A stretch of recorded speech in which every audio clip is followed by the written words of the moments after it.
প্রিয় দর্শক, আমি মাওলানা মোস্তাফিজুর রহমান। আমি চাকামইয়া ইউনিয়নের সন্তান। আমি চাকামইয়া ইউনিয়নের প্রত্যেক মসজিদের ইমাম, মুয়াজ্জিন, খাদেম এবং জনপ্রতিনিধি, চৌকিদার সহ বিশেষ ব্যক্তিদেরকে একটি হাদিয়া দেওয়ার ইচ্ছা পোষণ করছিলাম। তারই ধারাবাহিকতায় এই যে জায়নামাজ দেখতেছেন, এরকম আমি জায়নামাজ কিনে এনেছি, সবাইকে দিতেছি।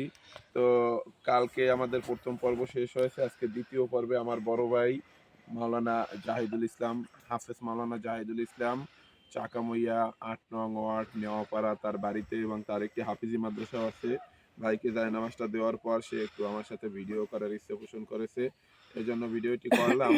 তো আপনারা দেখেন, ভাই এই কেমন লাগলো? ক্ষুদ্র হাদিয়া যেটা একজন ইমাম মুয়াজ্জিনদেরকে মানে আনন্দ দিতে এতটুকুই যথেষ্ট।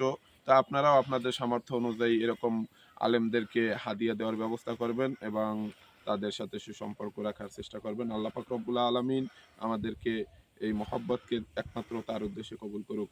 আমিন। আমিন।